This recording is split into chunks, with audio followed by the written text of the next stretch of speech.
சாய்ராம்.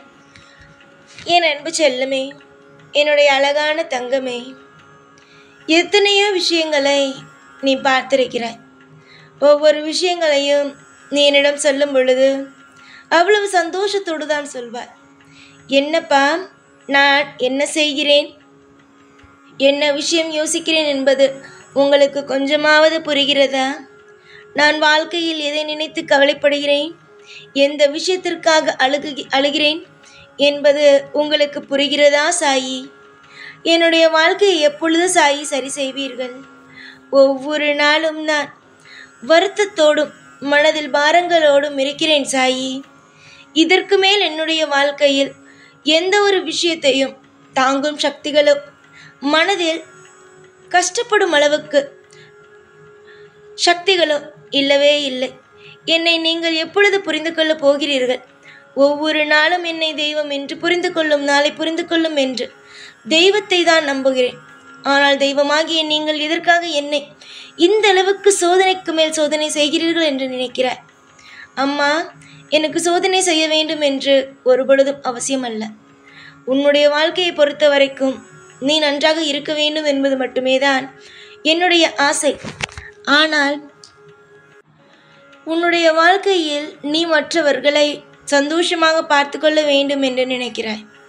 ஆனால் உன்னுடைய வாழ்க்கையை பொறுத்த வரைக்கும் நீ இருக்கக்கூடாது என்று நினைப்பவர்கள் தான் இங்கு அதிகம்.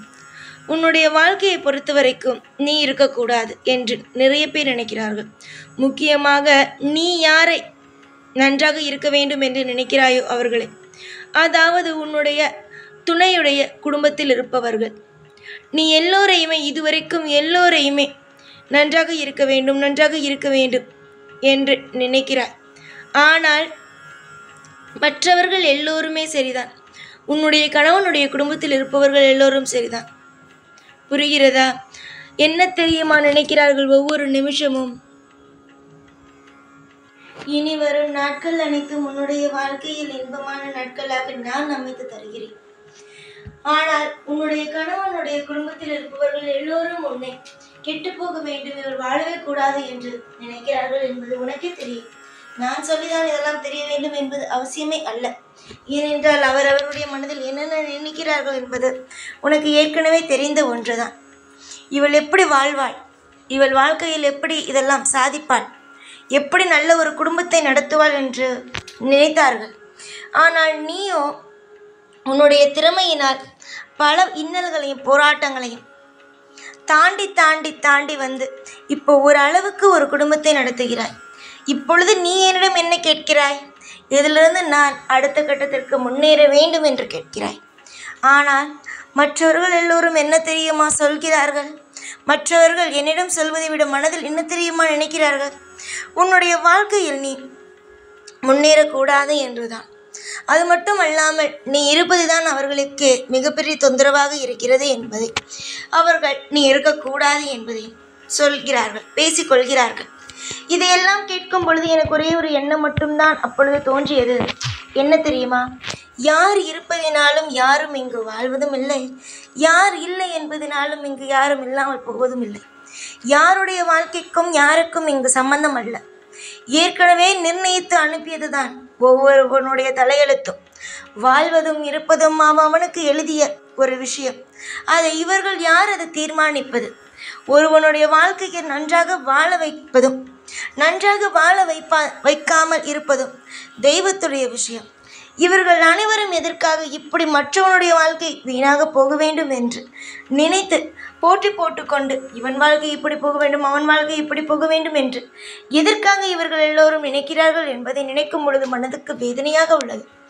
இங்கு எல்லோரையும் படைக்கும் பொழுது ஒரே மாதிரி தான் படைக்கிறோம். ஆனால் திடீரென்று அவர்களுக்கு மனதுக்குள் தோன்றி ஒரு அரக்கன் விளையாட ஆரம்பிக்கிறார். அந்த அரக்கனானது மிகப்பெரிய ஒரு அளவுக்கு வாழ்க்கையை திருப்பி விட்டு விடுகிறார். இது எல்லாமே தங்கமே நீ நினைக்கிறாய். இது எல்லாவற்றுக்கும் காரணமே தான் தான் என்ற ஒரு அகந்தை. தான் மட்டுமே இந்த உலகத்தில் சிறந்தவனாக வாழ வேண்டும் என்ற ஒரு அகந்தை. புரிந்ததா? விடு, எல்லா விஷயத்தையும் விடு. அடுத்தவர்கள் இப்படி நினைக்கிறார்கள், இவர்கள் இப்படி நினைக்கிறார்கள், அவர்கள் அப்படி நினைக்கிறார்கள். என்று நினைக்கும் அவர்கள் பேசும் அனைத்து விஷயங்களையும் விடு. உன்னுடைய மனதுக்குள் என்ன தோன்றுகிறது? என்ன தோன்றுகிறது? அப்பா நம்மை காப்பாற்றுவார். இவ்வளவு தூரம் காப்பாற்றும் அவருக்கு வாழ்க்கையில் எல்லா விதத்திலும் அற்புதத்தை நடத்த தெரியும் என்பது உன்னுடைய மனதுக்கு தோன்றுகிறதா இல்லையா? அது அப்படியே தோன்றட்டுமே. உன்னுடைய வாழ்க்கையில் உனக்காக எல்லா விஷயத்தையும் நான் செய்கிறேன். உன்னுடைய தேவைகள் என்னவென்று நான் அறிவேன். ஒவ்வொரு நாளும் உன்னுடைய வாழ்க்கையில் நீ கவலைப்படாத அளவுக்கு உன்னுடைய வாழ்க்கையில் நான் ஒவ்வொன்றையும் அடுத்து செய்து கொண்டு வாழ வைத்துக் கொண்டேதான் இருப்பேன். உன்னை புரிந்து கொள்ளாமலேயோ உன்னுடைய வாழ்க்கையில் ஒவ்வொரு கட்டத்திலேயோ பல பேர் உன்னை காயப்படுத்தி இருக்கலாம், கஷ்டப்படுத்தி இருக்கலாம்.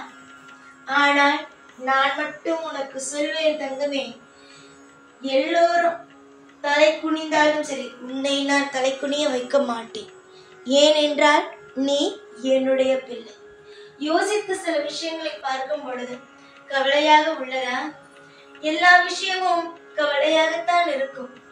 காரணங்கள் எல்லா விஷயத்தையும் தாண்டி தானே வந்திருக்கிறாய். அதனால் அந்த கவலைப்படும் விஷயங்கள் அனைத்தையும் விட்டுவிடு. எதெல்லாம் உன்னுடைய வாழ்க்கையில் நடக்க வேண்டும் என்று இருக்கிறதோ அது கண்டிப்பாகவே நடக்கும். இன்னொரு விஷயங்களையும் தெரிந்து கொள். யாரோ ஒருவன் ஏதோ ஒரு விஷயத்திற்காக நீ இருக்கக்கூடாது, நீதான் இடைஞ்சலாக இருக்கிறாய் என்று சொல்வதற்காக உன்னுடைய வாழ்க்கையை யாரும் இருக்க போவதும் இல்லை. அதனால் உன்னுடைய வாழ்க்கையில் உன்னை யாரும் கஷ்டப்படுத்த போவதும் இல்லை. சிரித்த முகத்தோடு இருந்து பட. உன்னுடைய வாழ்க்கையில் எல்லா விதத்திலும் அற்புதங்கள் நிறைந்து இருக்கும். அதில் எந்த ஒரு சிறிய கஷ்டங்களும் சிறிய கவலைகளும் வேண்டாம். புரிஞ்சதா? நான் என்ன சொல்ல வருகிறேன் என்பது உனக்கு புரிந்ததா? பொறாமைப்படும் அளவுக்கு, அதாவது உன்னை கெட்டு போகணும், நீ வாழவே கூடாதுன்னு நினைச்சாங்கல்ல, அவங்க எல்லோருமே பொறாமைப்படும் அளவுக்கு உன்னுடைய வாழ்க்கையை தலை நிமிர்ந்து பார்ப்பார்கள். இன்னொரு விஷயம் சொல்கிறேன், சரியாக கே. உன்னுடைய துணையோடு நீ வாழ்வதுதான் அவர்களுக்கு பிடிக்கவில்லை. அதாவது உன்னுடைய துணையுடைய குணம் மிக மிக கோபமான குணம். அந்த கோபக்காரனோடு இவள் எப்படி வாழ்வார்? கோபக்காரன் சம்பாதிப்பதை நம்புவார். எப்படி இவள் இருக்கிறாள் என்று எப்ப பார்த்தாலும் பேசிக்கொண்டு இவள் பிரிந்தால் தன்னுடைய இரத்த உறவு சம்பாதிப்பது தனக்கு மட்டுமே கிடைக்குமே என்று ஒரு ஆசை, கேவலமான ஒரு பணத்தாசையா நீ இருக்கக்கூடாது, நீ வாழக்கூடாது என்று நினைக்கிறார்கள். தங்கமே, தப்பாக நினைப்பவர்கள் என்றும் தப்பாகத்தான் நினைப்பார்கள். அவர்களை எல்லாம் நினைத்து வருத்தப்படக்கூடாது. காலம் உனக்காக என்றும் நான் இருப்பேன். பொறுமையாக இரு.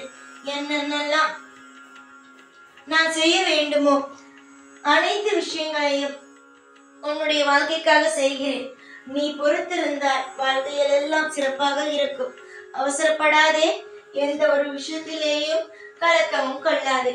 ஏக்கங்கள் நிறைய இருந்தாலும் அனைத்திலும் இருந்து உன்னை மீட்டெடுக்கவும் எல்லா காலத்திலும் உனக்கு அற்புதத்திற்கு மேல் அற்புதத்தை அள்ளி கொடுக்கவும் நான் இருக்கிறேன். நீ என்னதான் நினைக்கிறாய்? என்ன விஷயத்தை போட்டு குழப்பிக் கொள்கிறாய்? எந்த விஷயத்தையும் போட்டு குழப்பிக் கொள்ளாதே. உன்னுடைய குடும்பத்தை யாராலும் எந்த ஒரு நிலையிலும் பிரிக்க முடியாது. அதுபோல உன்னுடைய குடும்பத்தில் எல்லாரும் எப்பொழுதும் பாதுகாப்பாகத்தான் இருப்பார்கள். அவர்களுக்கு தப்பாக நினைத்தால் உடனடியாக தப்பாக ஆகிவிடுவார்களா என்ன? எல்லாமே இன்பமான நாள், எல்லாமே அற்புதம் மட்டுமே இனி வரும் காலத்தில் உனக்கு நடக்கும். அப்பா நான் இருக்கேன், உன்னை அழ வைத்தது நான் தான் என்று புலம்புவாய் அல்லவா? இனிமேல் புலம்ப வேண்டிய அவசியங்கள் அல்ல. புலம்பாமல் இரு. எல்லாமே சிறப்பானதாகவே அமையும். யோசித்து பார், எத்தனை விஷயங்கள் உன்னுடைய வாழ்க்கையில் நான் அழகழகாக செய்திருக்கிறேன். அதே போலவே இனி வரும் நாட்களும் உன்னுடைய வாழ்க்கையில் மிக சிறந்ததாகவும் அற்புதமானதாகவும் செய்து கொடுத்து உன்னை வாழ வைப்பேன். இனிமேல் எல்லாம் உனக்கு சுபமானது. இனிமேல் அவன் இதை சொல்கிறான், இவன் இதை பேசுகிறான் என்று கவலைப்படாமல் நீ உன்னுடைய வேலை என்னவோ அதை பார்த்து கொண்டே இரு. இனி வரும் காலத்தில் முழுவதும் சிறப்பான காலங்களாக மட்டுமே இருக்கும். எத்தனை விதமான ஆசைகள் எல்லாம் இருந்ததோ இனி அது எல்லாமே அற்புதமாக நடக்கும். நம்பிக்கையோடு இரு. எப்பொழுதும் உன் கூடவே இருப்பேன். இந்த சாய்நான். ஓம் சாய்ராம்.